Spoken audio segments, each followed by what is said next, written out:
Estamos concluindo, essa série de ministrações sobre a família, a base da igreja.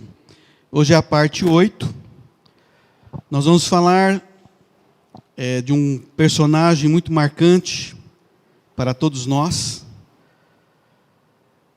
Mesmo um homem segundo o coração de Deus pode falhar com a sua família.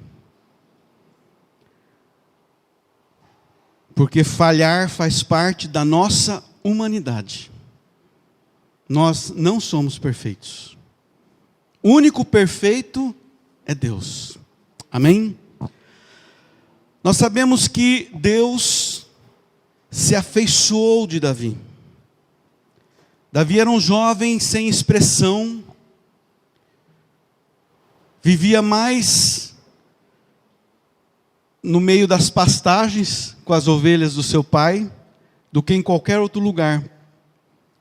Foi lá que ele compôs o Salmo 23. Todos conhecem o Salmo 23, que fala sobre as ovelhas e o seu pastor. Lá em Atos 13, 22, diz a palavra do Senhor, Atos 13, 22, na nova versão internacional.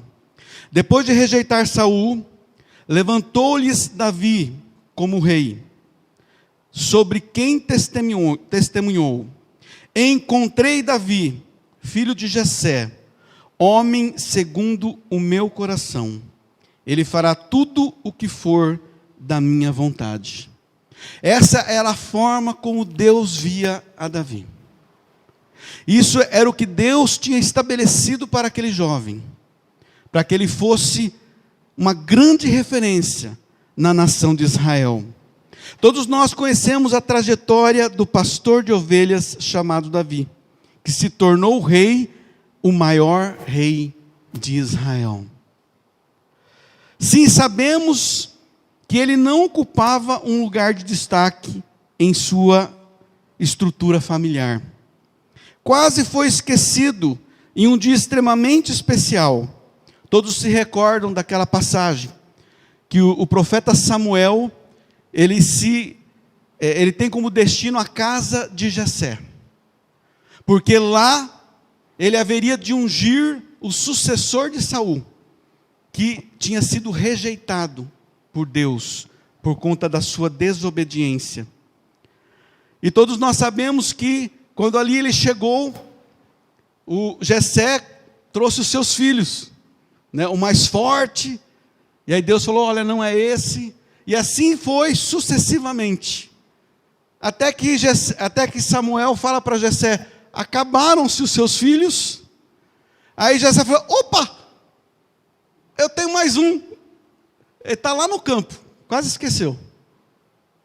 Então nós percebemos que Davi, ele não era uma pessoa que os pais lhe davam a importância que ele devia ter, porque todos os filhos são importantes numa família, amém? Nós vemos que foram muitos anos de aprendizado, perseguições, guerras, conflitos, muitos inimigos, alguns amigos. Mas como nada e ninguém pode impedir o agir do Senhor e a realização da sua vontade em cumprir a sua promessa, Davi agora mora num palácio. Então, nós estamos indo para o finalmente. Davi jovem, esquecido pelo pai, é ungido. Diz a palavra do Senhor que quando Samuel inclinou, deitou o chifre de azeite sobre a cabeça de Davi, o Espírito do Senhor se apossou dele.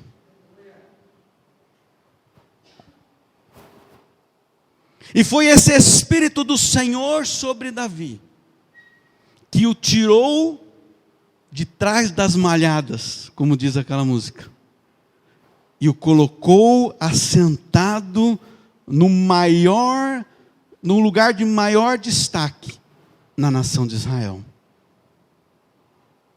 Davi agora mora num palácio, assenta-se no trono com apreço e reconhecimento de todo o povo. bem diferente da época que ficava esquecido e solitário, pastoreando as ovelhas de seu pai. Deu para entender o cenário? Ele agora, além de rei, é marido. Infelizmente, amados, Davi adotou a poligamia. Davi teve 8 mulheres. 8 esposas. Mical, Abigail, Ainoã, Eglá, Maaca, Agite, Abitai e Batseba. E além de marido, ele também era pai. Ele teve 20 filhos.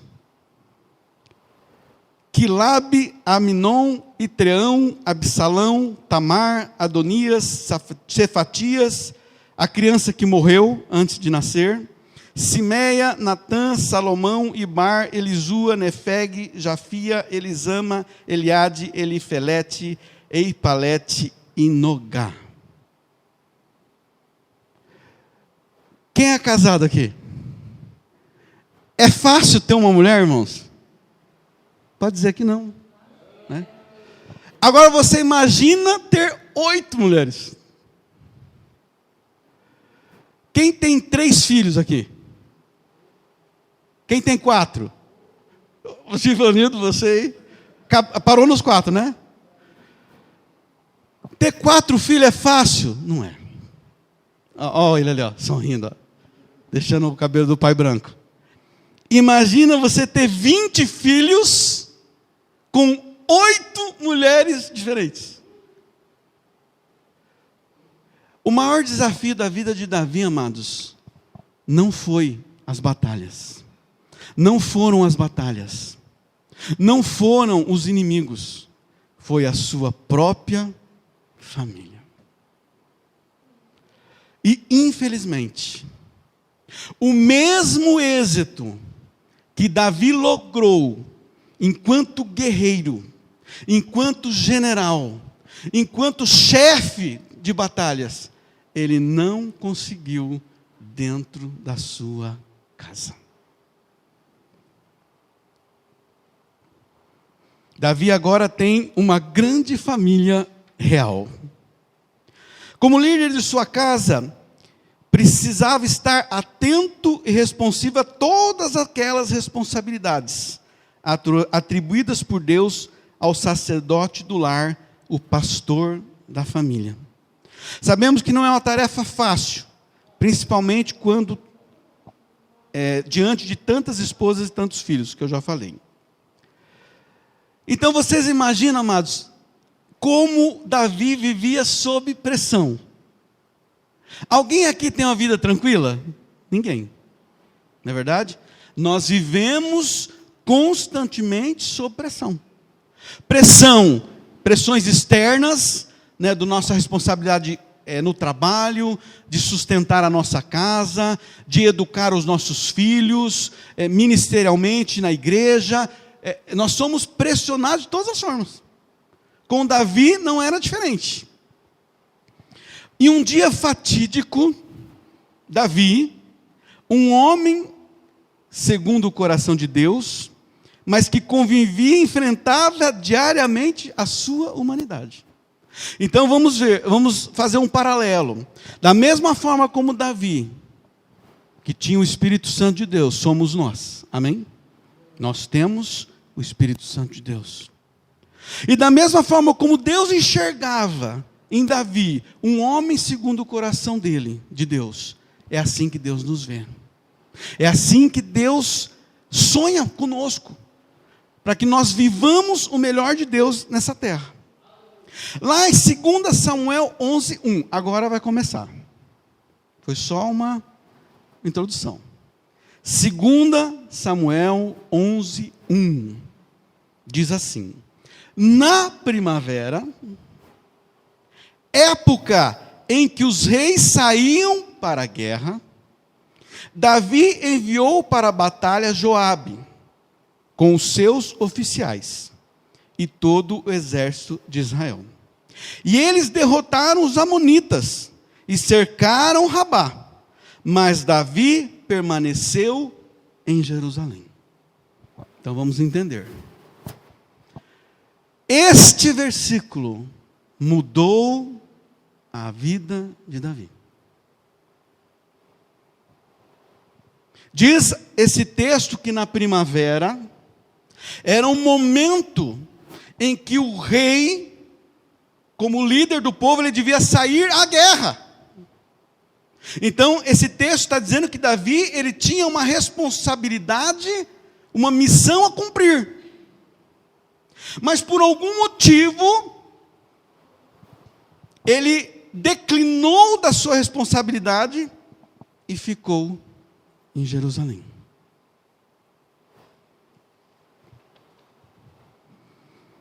Todo mundo sabe o que aconteceu nesse dia, né?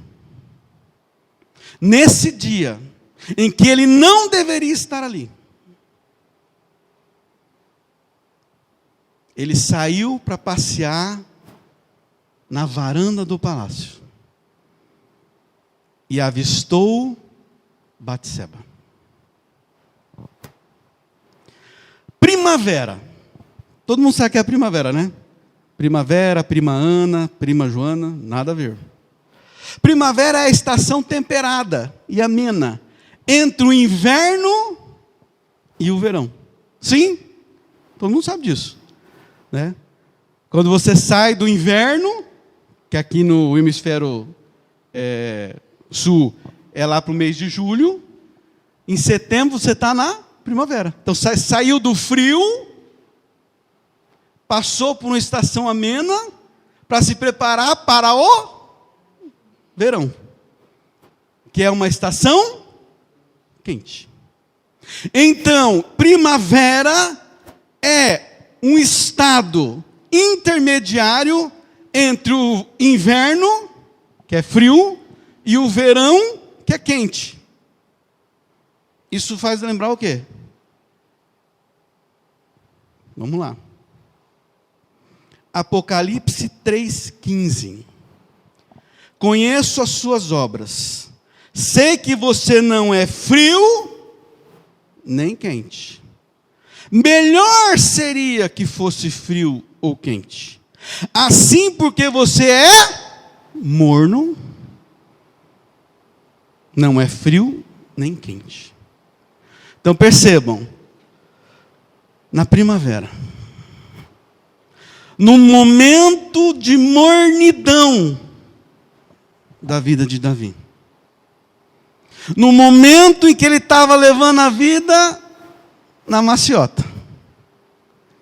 Ai, não vou sair para a guerra não, manda Joabe. Vai lá, Giovanildo. Vou não. Era a responsabilidade dele, que ele transferiu para outro. Ele baixou a sua guarda.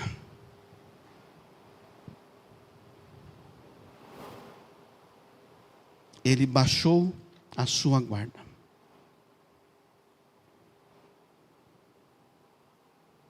Sabemos que a mornidão, que é o estado de ser morno, é um estado intermediário.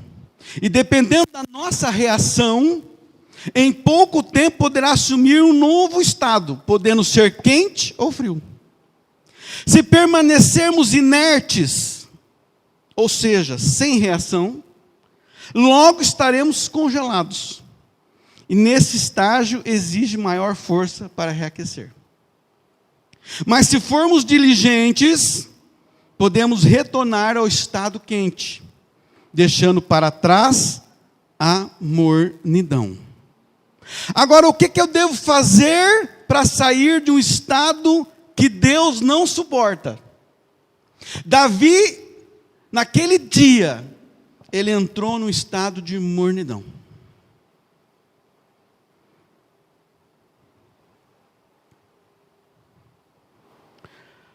Para você sair de um estado de mornidão, você precisa voltar a se aquecer, para você ficar quente. Isso quer dizer adquirir calor, subir a temperatura. Para se subir a temperatura, você precisa de combustível.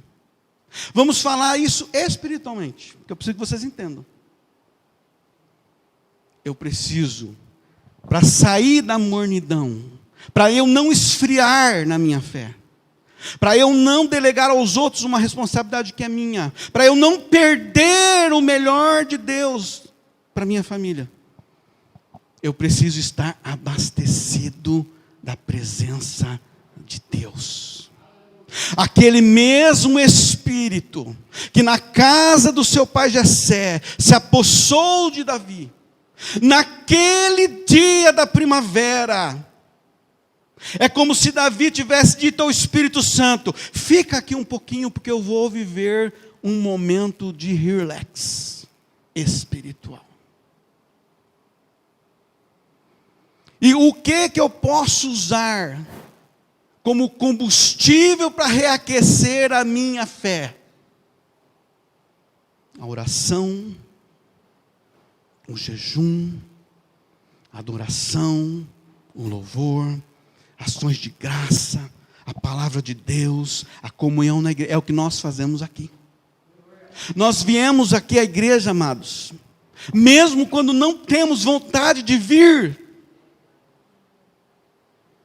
porque nós precisamos nos abastecer. Se eu deixar de vir aqui, vai chegar um momento que o ponteirinho do meu relógio, do meu fuel espiritual, do meu combustível, ele vai bater na reserva. E vai chegar um momento, como acontece com o carro, que ele não sai do lugar. O pneu pode estar bom, a revisão pode ter sido feita, tem ar-condicionado, direção hidráulica, multimídia, mas sem combustível o carro não serve para nada. Para que serve o carro, irmãos? Para nos transportar de um ponto ao outro. Nós, sem a presença de Deus, não servimos para nada.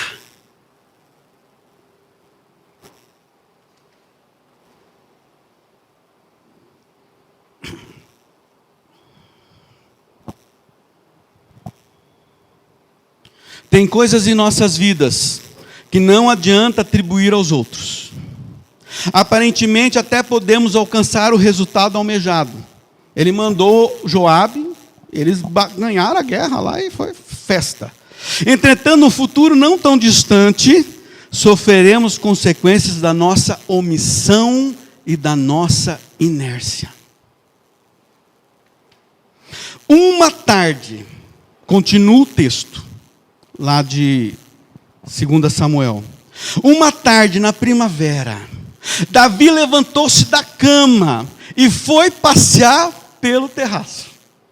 O rei trocou a armadura pelo pijama.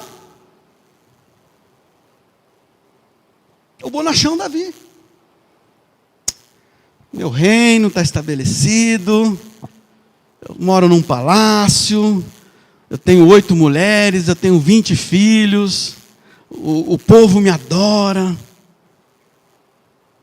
Eu não estou aqui, amados, falando mal de Davi. É importante entender isso. Eu estou falando que exemplos que Deus deixou ser registrado era para nossa advertência. Ele trocou a armadura pelo pijama. Lembra? É o dia que os reis saem para a guerra. Você vai para a guerra do quê? De armadura. Como ele não foi para a guerra, levantou da cama de pijama. Pantufa, cachecol, e do terraço viu uma mulher muito bonita. Esta Bíblia, propaganda, King James, diz que ele avistou. Avistou, mas é alcançar com a vista. Sabe o que é? Eu estou vendo lá ao longe uma mulher. Eu acho que é uma mulher. Mas eu vou tentar focar de tal forma a minha visão que eu vou conseguir, além dela ser uma mulher, ela é bonita, etc. Não. Isso é avistar. Ele focou a sua visão. Nós sabemos que ela estava tomando banho, e ele mandou alguém procurar saber quem ela era. Era a cilada do diabo. Porque ele estava no lugar e na hora que ele não podia estar.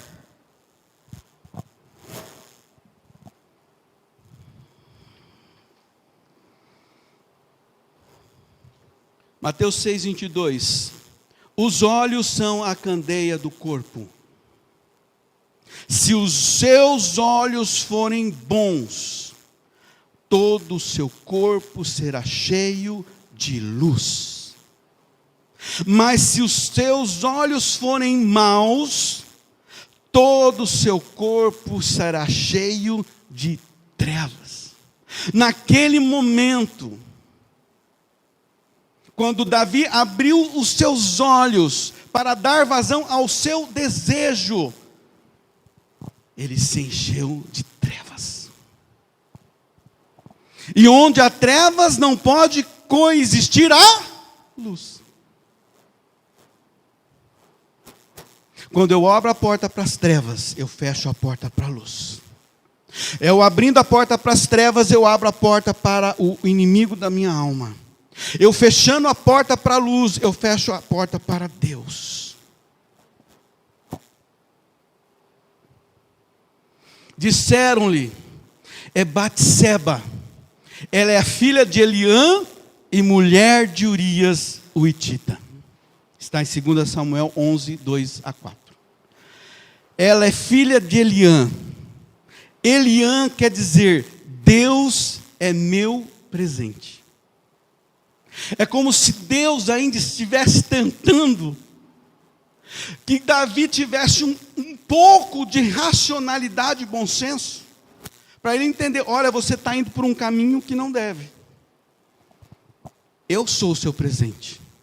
Eu sou tudo que você precisa. Mas Davi não conseguiu entender. Ela é mulher de Urias. Urias significa, minha luz é Javé. É como se Deus estivesse dizendo, olha, esse caminho não é um caminho de luz. Se afasta. Aquela velha história se repetindo. Quem se lembra? O cenário do jardim do Éden. A serpente, Eva, a árvore do conhecimento do bem e do mal.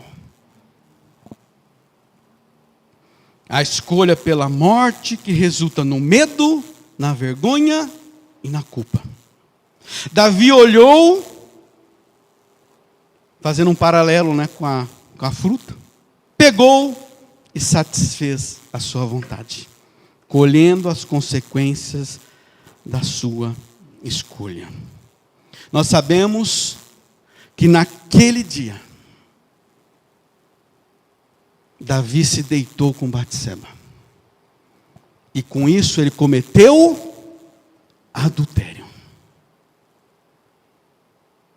Naquele dia, amados, tudo aconteceu no mesmo dia. Tudo aconteceu num dia de primavera. Naquele dia ela ficou grávida. E quando ela manda avisar Davi,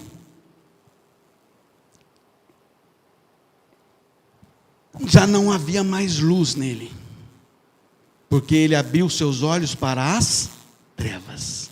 Ele maquina uma forma de Urias voltar para casa. Vocês sabem a história. Ele pede para Joabe, chama Urias, pede para ele ir para casa descansar, porque ele queria que Urias deitasse com Batseba, para que ninguém descobrisse o adultério. Por 2 vezes ele fez isso. E como ele não conseguiu, ele resolveu, mandando Urias para frente da batalha, onde ele morreu. Aí Davi cometeu o segundo pecado, o homicídio.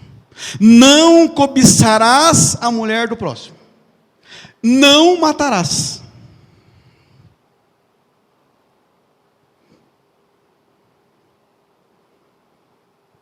Passado o luto da morte de Urias, Davi mandou que trouxesse para o palácio Batseba, e ela se tornou sua mulher. Teve um filho dele. Mas o que Davi fez desagradou o Senhor. Essa Bíblia diz: entristeceu o coração de Deus. Está em 2 Samuel 11, 27. Mas como Deus nunca desiste de nós, amém? Ele também não desistiu de Davi. Mesmo estando triste, com tamanha atrocidade que Davi tinha feito. O Senhor enviou a Davi o profeta Natã, o seu mensageiro. Todos sabem a história, eu vou só resumir. Natã chegou lá e falou: olha, Davi, tudo bem com você? Está tranquilo, né? Está de pijama, pantufa.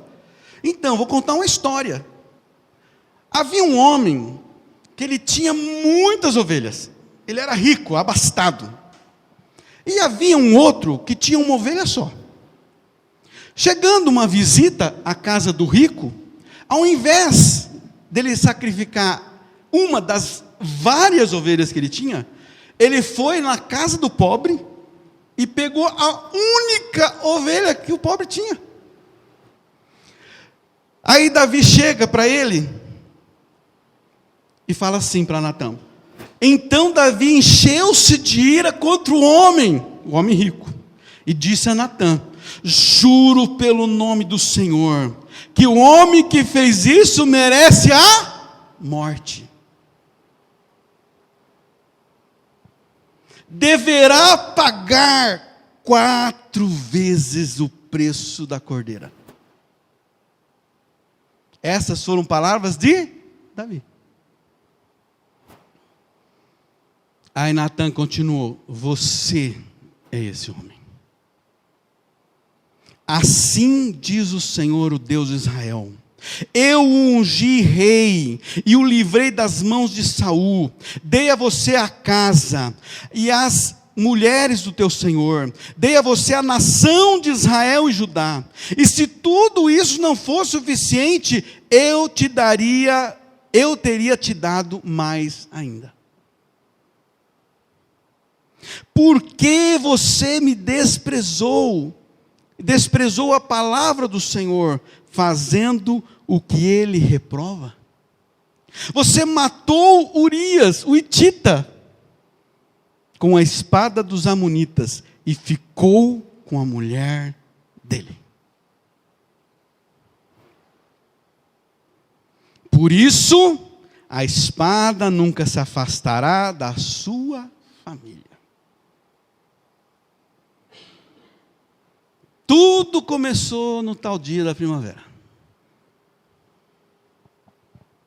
Naquele estado de mornidão de Davi. Mas quem iria sofrer seria a sua família.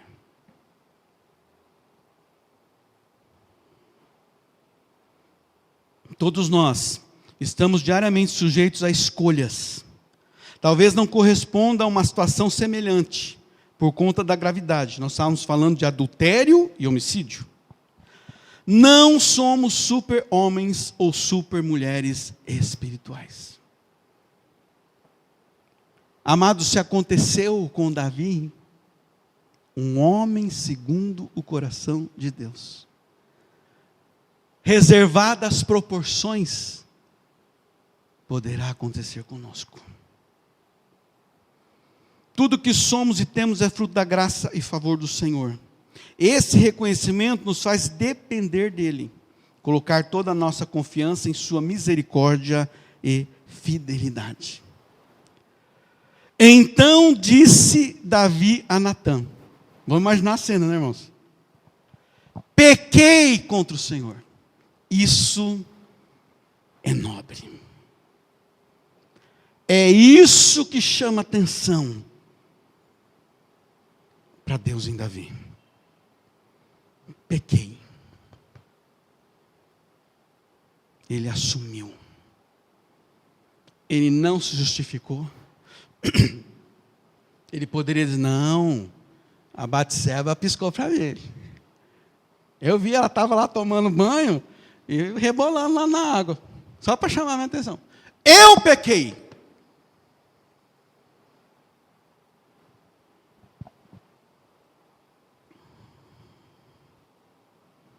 Natan respondeu, o Senhor perdoou o seu pecado.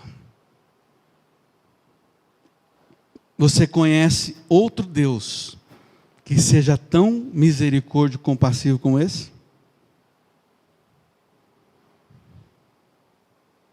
Você não morrerá, porque Davi falou o quê? Um homem que fez isso deve o quê? Morrer.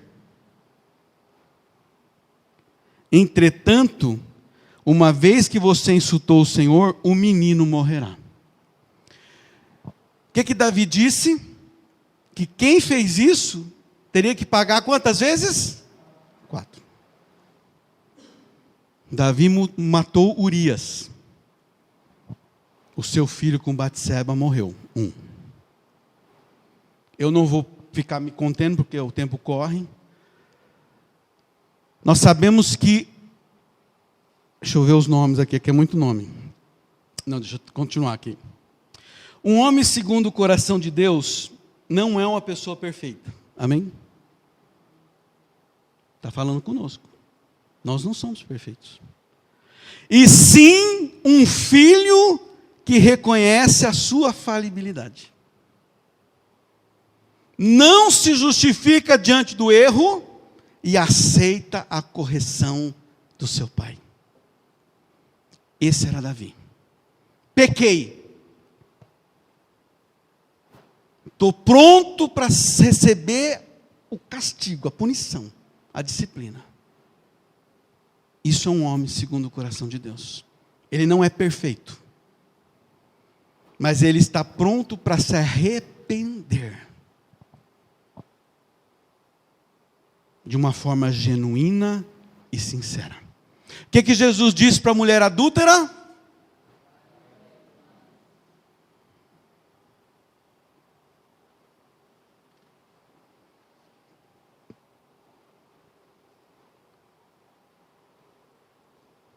Essa passagem é para nós não só uma advertência, porque Deus, Ele permite esses registros na Bíblia para a gente acordar, mas é muito mais uma oportunidade de não trilharmos o mesmo caminho da mornidão.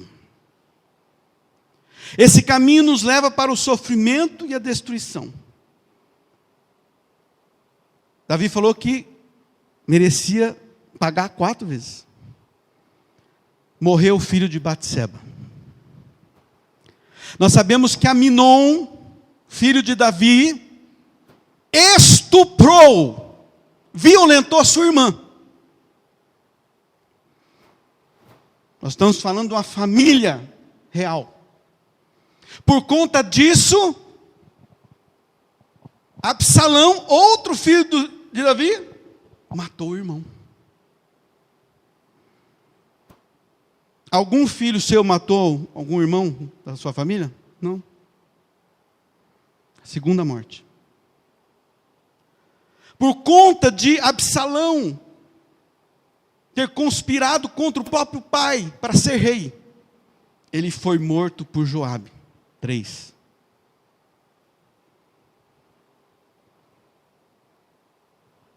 E por conta de Adonias querer ser o sucessor no lugar de Salomão, também foi morto. 4. Exatamente da forma que Davi falou. Pagar 4 vezes. Fora outras desgraças na família de Davi. Tamar foi violentada, etc e tal. Já falei. Quando aconteceu esse episódio, amados, de Aminon ter violentado a irmã, a Bíblia diz em 2 Samuel 13:1 que Davi ficou indignado.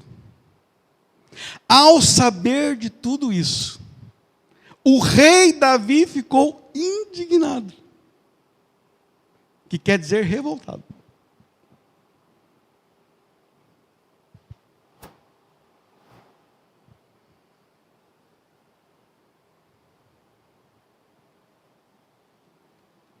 Indignação e revolta resolve alguma coisa, irmão?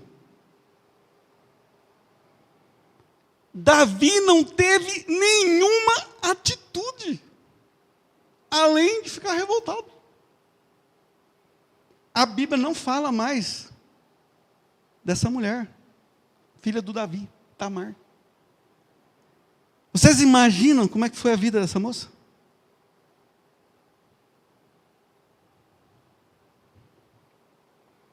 Era da família de Davi.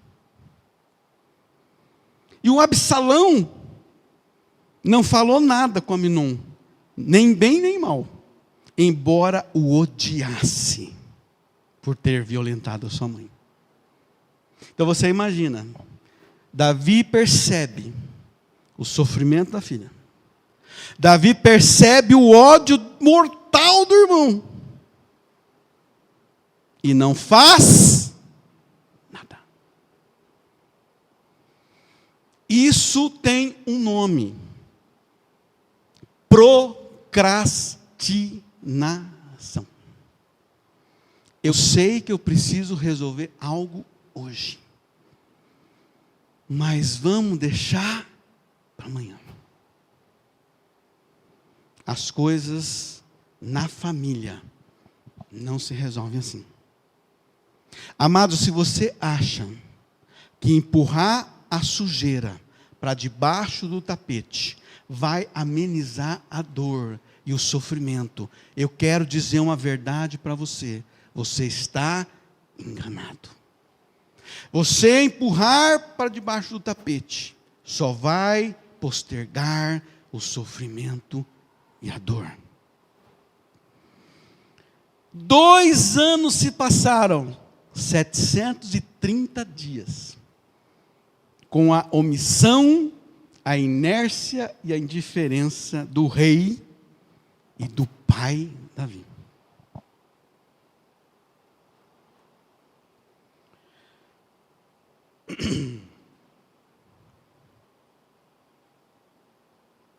Depois que Absalão matou, o Aminon, ele fugiu.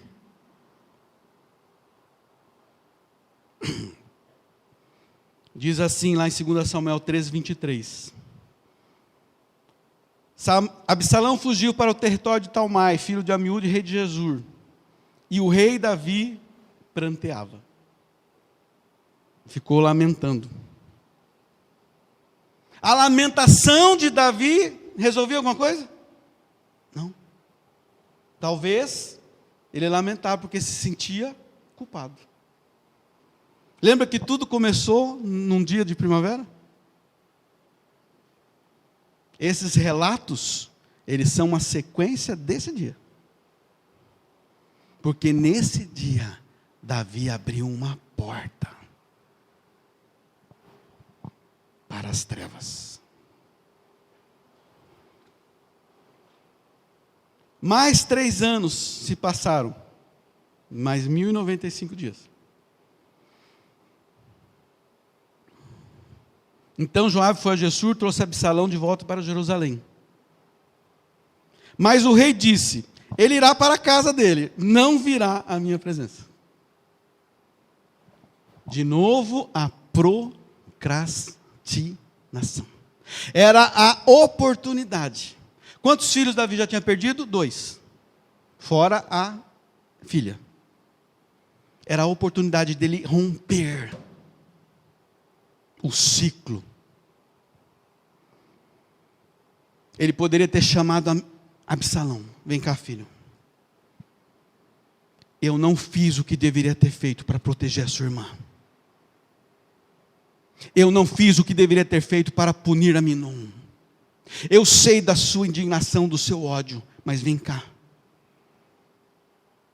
Deus vai trazer um refrigério aqui para nós. Não, ele não fez nada. Por conta disso, Absalão se levantou contra o pai. Outros 2 anos se passaram, mais 730 dias. Totalizaram 2.555 dias de trevas na família de Davi.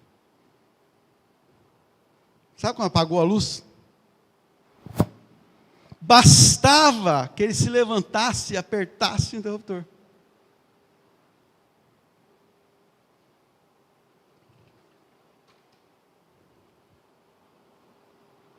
Aí nós sabemos que Absalão morreu, né, o terceiro. O rei estava chorando e se lamentando pela morte de Absalão.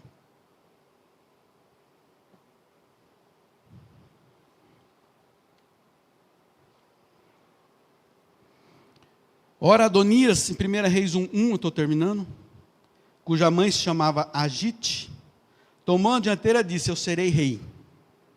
Ele queria o lugar do pai, para substituir o Salomão. Providenciou uma carruagem de cavalos, além de 50 homens para correr na sua frente, fazer um teatro, né?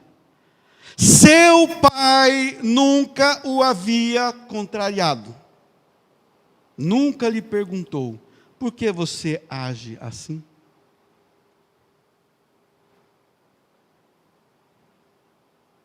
O 4º filho morreu.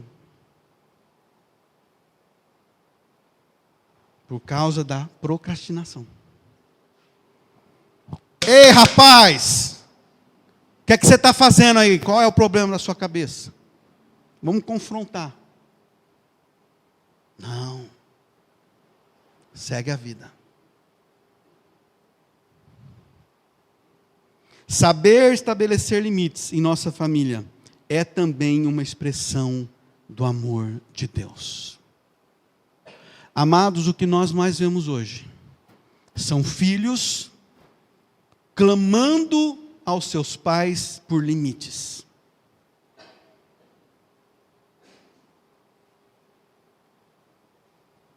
Quando um filho chama atenção, né, fica lá perturbando, ele quer que o pai estabeleça um limite. Quer que a mãe estabeleça um limite.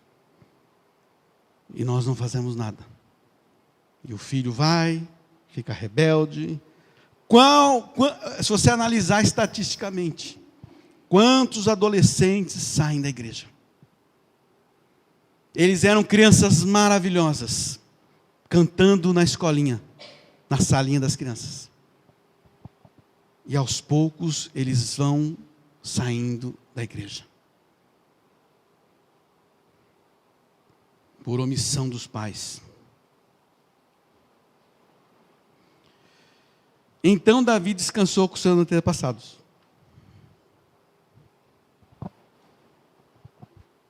E tudo isso ficou para trás. Todos queriam ter Davi ministrando louvor na sua igreja. Sim ou não? Todo mundo. Né?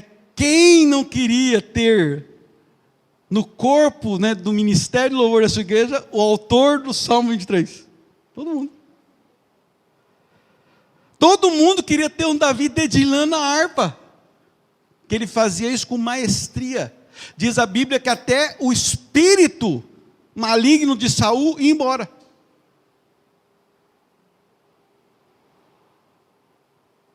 Quem não queria Davi ministrando a palavra, falando das suas conquistas, das suas vitórias, né? Davi contando pessoalmente que derrubou Golias.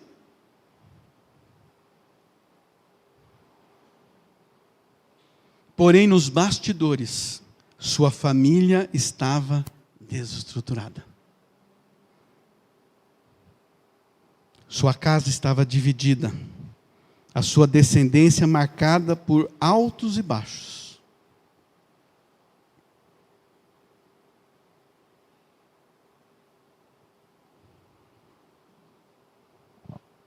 Davi não foi um pai admirável.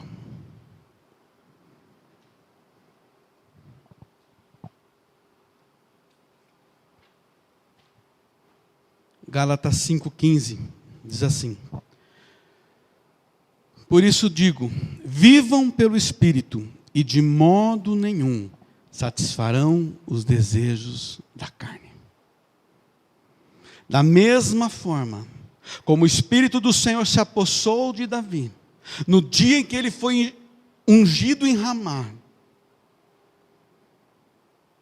Davi não poderia ter permitido se apartar desse Espírito de Deus.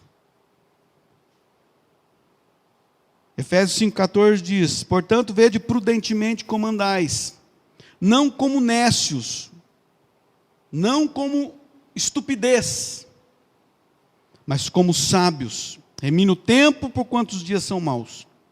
Por isso não sejais insensatos. É doido. Vocês concordam que naquele dia da primavera, Davi bateu a cabeça? Um cidadão que tinha acertado décadas da sua vida.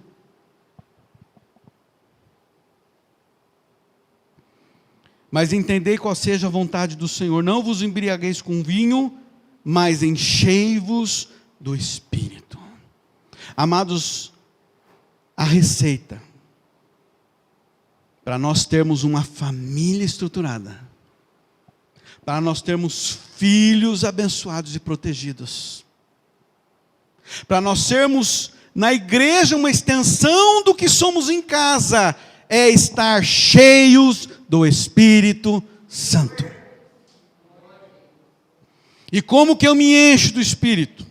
Falando entre vós em salmos, e hinos, e cânticos espirituais, cantando, salmodiando ao Senhor no vosso coração, dando sempre graça por tudo a nosso Deus e Pai, em nome do nosso Senhor Jesus Cristo. É fácil? Não. Mas não há outro caminho. Não há outro caminho. Eu tenho certeza, amados, certeza, que Davi daria tudo. Ele daria tudo ao ponto de voltar a ser um simples e insignificante pastor de ovelhas, para entrar numa máquina do tempo e voltar amanhã daquela primavera. Alguém tem dúvida disso? Para fazer uma outra escolha. Imagina, irmãos, se naquele dia, como era costume, ele saísse com seu exército para a batalha, ele não teria visto Batseba, ele não teria adulterado, ele não teria cometido suicídio, ele não teria trazido sobre a sua família a maldição, ele não teria perdido 4 filhos para a morte. Amém? Por causa de uma escolha. Um dia que mudou a história de Davi. Mas hoje nós temos também um dia para mudar nossa história para o bem. Simplesmente assim, me enchendo do Espírito Santo. Qual foi a oração que Davi disse nessa ocasião? Cadê aqui? Só para a gente fechar. Eu sei que eu avancei um pouquinho, mas logo vocês vão se livrar de mim, que aí vai começar outro estudo. Salmo 51:10. Salmo 51:10. Abra a sua Bíblia aí, por favor. Salmo 51:10. Salmo 51:10. Quem achou, diga amém.